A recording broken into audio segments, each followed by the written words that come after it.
Oh, what a day! What a lovely day! Cut! Look, I love the Mad Max franchise, especially Fury Road. And I love George Miller. He knows how to give the audience an easy-to-follow plot with exciting action elements and complex characters. He can also make the easiest of stories seem complicated with very minimal dialogue. Excitement, energy, and uniqueness are only a few traits that Mad Max Fury Road possesses. Miller is truly a master of his craft.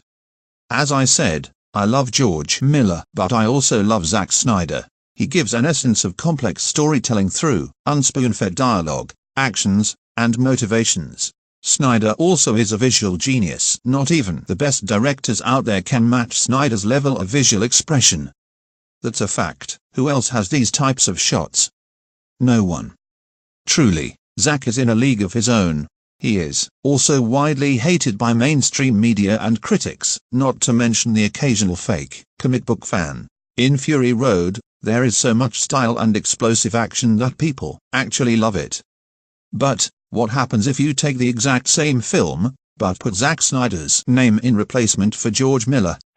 What if Zack Snyder directed Mad Max Fury Road? Right off the bat, you can see the criticism coming in. Now, I will transform into a self-titled movie critic and give you my deconstruction of Zack Snyder's Mad Max Fury Road. Although it is the exact same film as George Miller's, which every critic and moviegoer loves. Just remember, I love Zack Snyder and George Miller. This is just me acting as a dickhead critic. Here is exactly what a critic would say if Zack Snyder directed Mad Max Fury Road. Here we go. Mad Max Fury Road, directed by Zack Snyder, tries too hard to be the best action movie out there. With extremely overwhelming color palette changes and style over substance, this is surely a classic Snyder failure.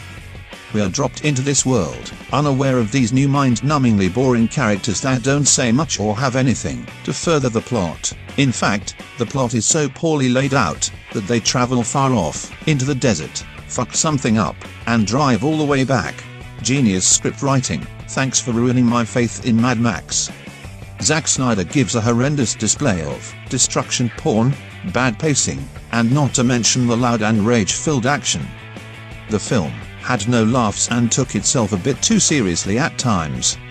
The film is just as bad as the colossal failure that was Batman v Superman and Sucker Punch. They should really sell the rights to Mad Max over to Marvel Studios. All in all, fuck this film. I hate Zack for ruining my life like this. I can't wait to see how bad Justice League will be. I'm giving Mad Max Fury Road a 2 out of 5, which is a 40%. Then again, I gave Guardians of the fucking Galaxy a 2 out of 5 on Rotten Tomatoes as well, and it ending up equaling 80%. Fair enough to me. And scene. That was tough. I absolutely love Mad Max and Batman v Superman. Fuck the critics. What film and director should I tackle next? You decide. Now fuck off. Cut!